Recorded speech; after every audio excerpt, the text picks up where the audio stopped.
আজকে অনেক দিন পরে আমি আমার হেসেল ঘরটাকে সুন্দর করে সাজিয়ে নিচ্ছি। তার কারণটা হচ্ছে আপনাদের ভাইয়ার হলিডে পড়েছে, তাই ভাবলাম একটা ডিপ ক্লিন করে আমি আমার হেসেলটাকে সুন্দর করে সাজিয়ে নিই। তো চলেন শুরু করা যাক। সো ফার্স্টেই আমি একটা ছোট্ট ক্লিনিং কিউট ব্রাশ দিয়ে আমার রান্নাঘরের যে কোনাগুলো ছিল সেগুলোতে সুন্দর করে ব্রাশ করে নিচ্ছি। এগুলো চাইলেই নিচে ফেলা যেত, বাট আমার কাছে মনে হয়েছে নিচে ফেলে রান্নার তেলের জিনিসগুলো না ফেলাই ভালো, এতে নিচেটা আবার বেশি ময়লা হয়ে যাবে। তো যাই হোক, আমি এই ছোট্ট কিউট ক্লিনারটা দিয়ে ক্লিন করে নিয়ে এখন আমি একটা স্প্রে দিয়ে নিচ্ছি। এই স্প্রেটা কিচেনের জন্যই মেনলি এরা সেল করে থাকে।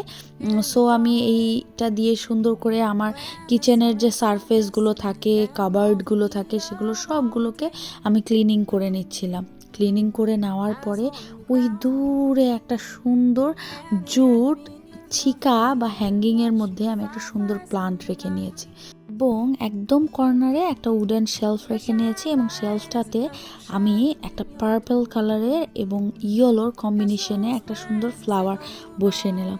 তারপরে এখানে হ্যান্ড পেইন্টেড যে স্পাইস বক্সগুলো, এটা আমি রেখেছি। এই স্পাইস বক্সটা আপনারা পেয়ে যাবেন ফোকাস আর্ট অ্যান্ড ক্রাফটে। আজকে মোটামুটি পেন্টিংয়ের যা কিছুই দেখানো হবে সব কিছু পেয়ে যাবেন ফোকাস আর্ট অ্যান্ড ক্রাফটে।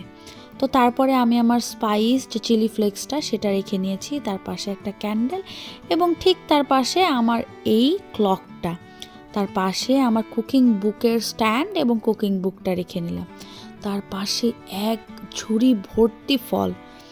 আমি খুব একটা ফল খেতে পছন্দ করি না, খুবই হাতে গোনা কয়েকটা। আপনাদের ভাইয়া কিন্তু অনেক ফল খেতে পছন্দ করে।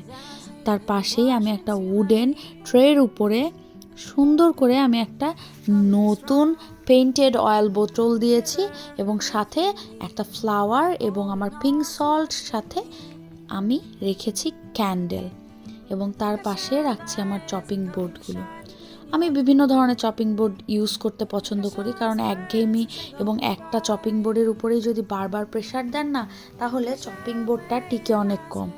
এবং একটা সুন্দর হ্যান্ড পেইন্টেড সার্ভার বোর্ডও রেখে নিলাম, কারণ অনেক সময় অনেক কিছু আছে সার্ভ করার জন্য একটু এই সার্ভার বোর্ডটার প্রয়োজন পড়ে।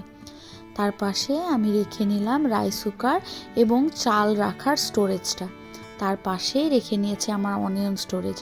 আপনাদের কথা মতো এইবার আমি আমার ওভেনটাকে আমার সিঙ্ক থেকে খানিকটা না অনেকটা দূরে রেখেছি, কারণ আপনারা অনেকেই বলছিলেন আপু সিঙ্কের পাশে ওভেনটা ভালো লাগছে না।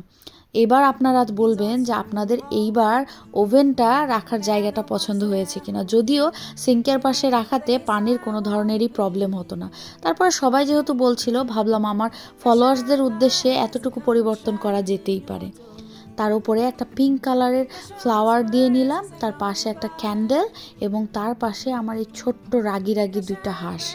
আপনাদের নাকি আমার এই কিচেনের হাঁস দুটাকে অনেক পছন্দ হয়েছে, অনেকেই মেসেজ করে জানাচ্ছিলেন। আজকে এই আমার হেসেল এর ডেকোরেশনের মধ্যে আপনাদের কোনটা বেশি পছন্দ হয়েছে বলেন তো। এবারের হেসেল ঘরে কিন্তু আমি আমার হাতের ছোঁয়া রাখতে একদমই ভুলিনি। এই যে painted oil bottle, painted onion storage, সব কিছুই আমি রাখার চেষ্টা করেছি আমার পছন্দ মতো। আপনারাও চাইলে আপনাদের পছন্দ অনুযায়ী আপনার সব থেকে ব্যবহারযোগ্য জায়গাটাকে সুন্দর করে সাজিয়ে নিতে পারেন। ঘর যখন আপনার পছন্দ, আপনারই হওয়া উচিত, কারণ একটা ঘর তার নিজে নিজে সেজে উঠতে পারে না। এটাকে সাজাতে হয় নিজের মনের মাধুরী দিয়ে নিজেকেই। আমার ঘরটা আমার কাছে একটা হ্যাভেনের মতো। আমার মনে হয় প্রতিটা মেয়ের কাছে তার নিজের ঘরটা হ্যাভেনের মতো। ঠিক কি না বলেন? আপনাদের কমেন্টের অপেক্ষায় থাকবো।